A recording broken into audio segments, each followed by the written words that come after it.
Hello beginner dragons, this is Mr. Van and today is going to be the second video of this week, and today we are going to be doing our physical and mental, then we're going to be doing a warm-up.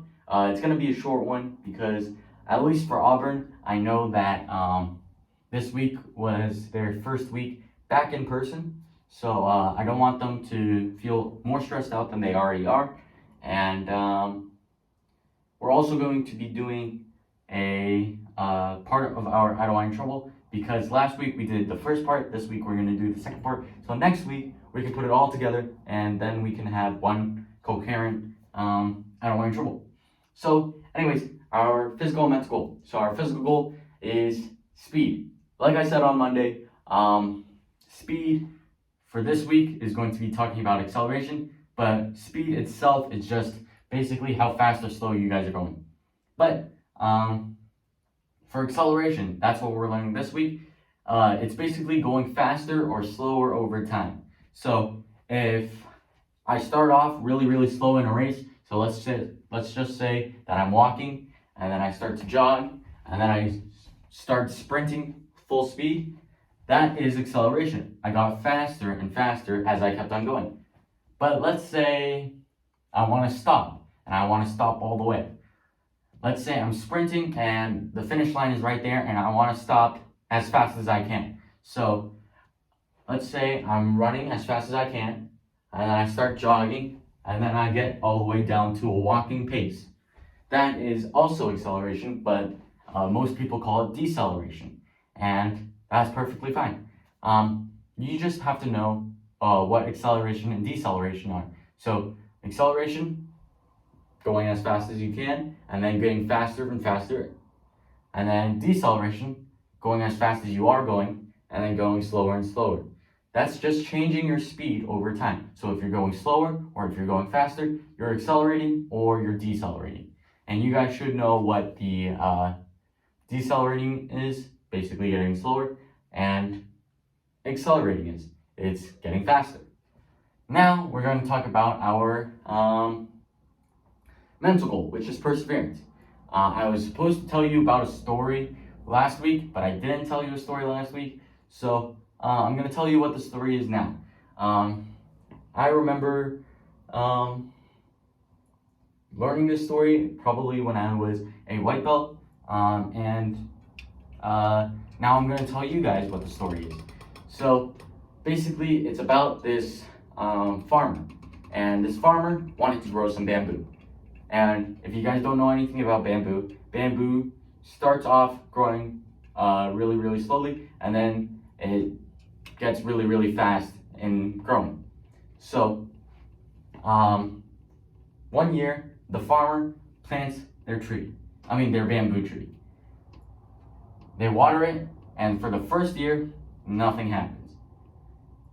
Second year, they water it, nothing happens. It's still that little stub that it was in the first year. Waters it again, nothing. Fourth year, nothing.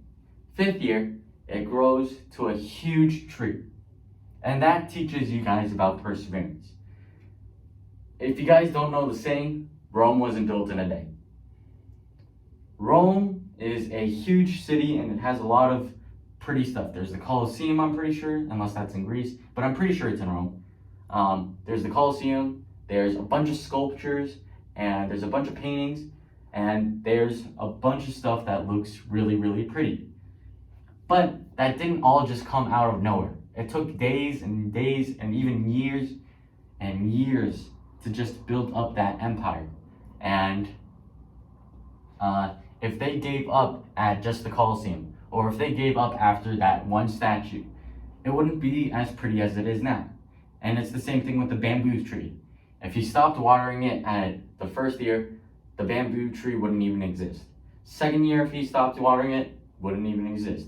But he kept on going, and he grew that tree so that it was huge, that huge bamboo stick that it could be. And that is what perseverance is. Perseverance is not giving up on what you want to do. So if you want to build a beautiful city like Rome, you don't just give up after the first day. You don't give up after a month. You don't give up after the first year. You don't give up until you feel like it's as pretty as it can be. or even prettier than you thought it would be. Same thing with the bamboo tree. If you gave up after the first day of watering it because it didn't grow 1 inch, you would have gave up on that huge tree that could have been. And it's the same thing for you guys. If you guys feel like you guys can be a basketball player, if you guys don't practice and you feel like you're really, really bad and you can't even make one shot and you give up on yourself, maybe you would have been the best basketball player of all time. But you gave up and you couldn't achieve that goal. And on the second day, if you only give up on the second day, you made your first basket and you gave up. Maybe you could have been the best basketball player. But you gave up on yourself just because you made one basket. Let's say you give up after your first game, your first loss, you lose your first game, and you give up because you feel like you're not good enough. Maybe you could have been better than you did, but you gave up on yourself and you couldn't be able to be as good as you would have been. So you don't want to give up on your goals. You want to be able to persevere. You don't want to give up. You keep on going, and maybe you'll be the best player ever, or maybe you'll be the best in your family. But as long as you get better and as long as you don't give up, you're going to reach your full potential eventually. And that is what you should strive for. In karate, let's just use karate as an example because you all know are doing karate right now. If you give up right now, if you're a white belt, if you're a dragon green, dragon green's advanced. If you're a dragon orange, yeah. If you're a dragon white, if you're a dragon yellow, if you give up right now, you might never get your black belt. But if you keep on going and you keep on trying, even if you fail 1 or 2 strike tests, you will possibly get your black belt eventually. But if you give up right now, you will never get your black belt. And that's just a matter of fact. That's not me telling you guys that you're never going to get your black belt. That's me saying if you give up right now and you don't persevere through your struggles, you're never going to achieve your goal of getting your black belt. You're never going to achieve your goal of whatever you want to get. And that's just how it is. Now, after we talk about that, we are going to be talking about our warm-up. This warm-up, like I said, will probably be 1 repetition from me because I don't want to make this video too long. But anyways, what we're doing is we're going to do stretch kicks like we did a couple weeks back. I remember saying on Monday's video that if you guys wanted to do the push-ups and sit-ups warm-up again, you guys can. That's perfectly okay. But if you guys want to do this stretch kick one, that's perfectly okay too. Basically, what we're doing is we're doing 10 stretch kicks or 20 because we're doing it on both legs. So 10 and 10. And then we're going to do the same thing, but outside stretch kicks. So we're swinging it from the inside to the outside, kind of making a C shape. And then that's going to be our warm-up. And then we're going to stretch regularly. And then we're going to do our out-of-line trouble. Pretty simple. Again, if you guys have a lot of room, as you can see, I do not have a lot of room. I can do this in 3 steps. But if you guys have a lot of room, and I think it's been pretty nice out lately, if you guys have a lot of room, or you guys can go outside, do these outside. So maybe go from one side of the room to another side and just stretch. Stretch kick up, 1, 2, 3, 4, 5, 6, 7, 8, turn around. 1, 2, 3, 4, 5, 6, 7, 8. Get to the other side, turn around. Stretch kick to the side, 1, 2, 3. Keep on going until you get to the other side. Pretty simple as that. But yeah, that is our warm-up today. Again, I'm going to do a time lapse. I'm probably only going to do 1 repetition because I don't want to make this video too long. And then we're going to do regular stretching, so touch your toes kind of stuff. And then we're going to do our out-of-line trouble. I might give you a couple examples of some details that you might want to pick up on. And that will probably be the end of the video after that. So I will see you guys after the time lapse.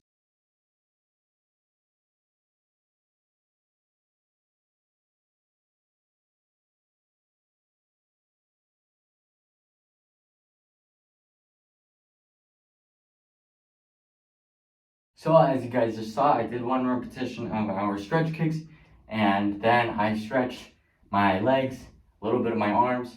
If you guys feel like you guys need more of a stretch, so if you want to stretch out your back or even your abs, do your bridges. If you guys can't do a bridge, that's okay. I'm sure there's other stretches for your back and your stomach. If you feel like you need a side stretch, that's that. Your shoulders, you can do arm circles, or even this. I'm pretty sure this is shoulders, maybe even triceps. But yeah, you guys can do all sorts of stretches.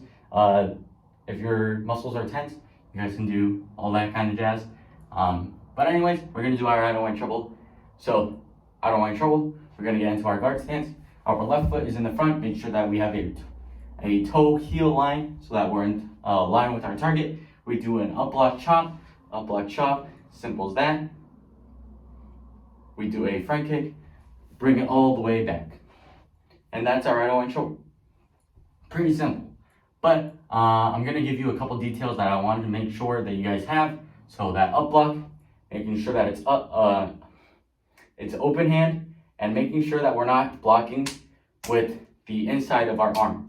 Because if you block with this, there's a bunch of nerves, and if you guys didn't watch Monday's video, or any other video I talked about nerves are basically spots in your arm or in your body that if you hit really hard, you're gonna tense up and you're gonna flinch, and that's not really good, especially when you're blocking. Because if you flinch like that, or flinch like that, and bring your arm down, that person that's trying to hit you in the head, they're gonna be able to hit you in the head, and that's not really good. So making sure that we're blocking with not the inside of our arm, and making sure that we're not blocking with our fingers either. Because if you block with your fingers, 2 things are gonna happen. Number 1, if they're using their whole body to hit you over the head, your fingers are gonna break and you won't be able to write anything, especially if you're a righty or a lefty or whatever hand you're blocking with. So making sure that we're not blocking with our fingers. And because they're gonna break your fingers are gonna bend down and they're gonna let the other person hit you in the head. So not only are you gonna have broken fingers, but you're also gonna get hit in the head, and that's not really good. So make sure we don't block with our fingers, making sure that we're not blocking with the inside of our forearm, making sure that we block with our outside of our arm, so something like that. Like I said on Monday, that chop, make sure that you guys are hitting the neck, because I'm gonna try and make this shorter. There's basically 3 nerve spots. Well, there's 3 big nerves in your in the sides of your neck, and if you hit the inside of that triangle that it makes, you're gonna make the other person flinch up. So if they're trying to hit you, or they're trying to do something, or grab you or something like that, they're gonna flinch up and they're not gonna be able to hit you. And then that's the time that you should take to run away. For your front kick, make sure that your toes are pointed towards the diagonal. So I've said this millions of times, make sure that you guys are pointing towards the corner, because if you guys don't point towards the corner and you're just pointing straight forward or even inwards, you're gonna possibly tear your knee, will dislocate your knee out of your knee place. I don't know what it's called. Your knee socket, that's what it is. You're gonna tear your knee out of your socket. You're gonna dislocate it. So make sure it's pointed towards the corner. And when you point it towards the corner, you have more balance. So you can stay here for as long as you want properly. Just making sure that your calf is strong enough, and then you'll be able to basically stand here for a long time and just balance, because your toes are basically balancing you. And when you guys are kicking, make sure that you're kicking with the ball of your foot. Trying to balance, sorry. Make sure that you guys are kicking with the ball of your foot, because the ball of your foot is a small area. And when you hit something with a lot of force, with a small area, you're exerting a lot of pressure on something, which means you're gonna make them hurt. Make sure that you're not hitting with the toes, because when you guys hit with the toes, you guys are gonna break your toes and you won't be able to walk. Trust me, I've broken a toe before. It's not very pleasant. It hurt to walk for a little bit. So make sure that you guys are hitting with the ball of your foot, especially point your toes backwards, because you might break your toes. And breaking your toes is not fun, trust me. I got tired of balancing, I'm sorry. But anyways, that is a couple details that I want you guys to work on. If I had to choose one to work on, I would say work on pointing your toes towards the corner. As you saw, I was probably balancing for longer than a minute. But that's because my toes were pointing towards the corner. If my toes weren't pointing towards the corner, I wouldn't be able to balance for that long. And I probably could balance for longer. I just didn't want to balance for that long. But make sure that your toes are pointing towards the corner, because if you guys can, you guys are going to be able to balance for a long time, like I said, and you'll be able to hit with a lot more power. So with that kick, I get more power because my foot is able to push off the ground. Also, when I kick, and if I do it really, really fast, I won't break anything in my leg. I'm just gonna be able to kick really easily. But if my toes are pointing forward or towards the other diagonal, if I kick really, really fast, I'm gonna move forward a little bit and my knee is gonna come out of its socket, and that's just not really good. So yeah, just make sure that you point your toes towards the diagonal, and that's the one tip that I have for you guys to focus on. And I think that's all I have for you guys this week. So I will see you guys next time.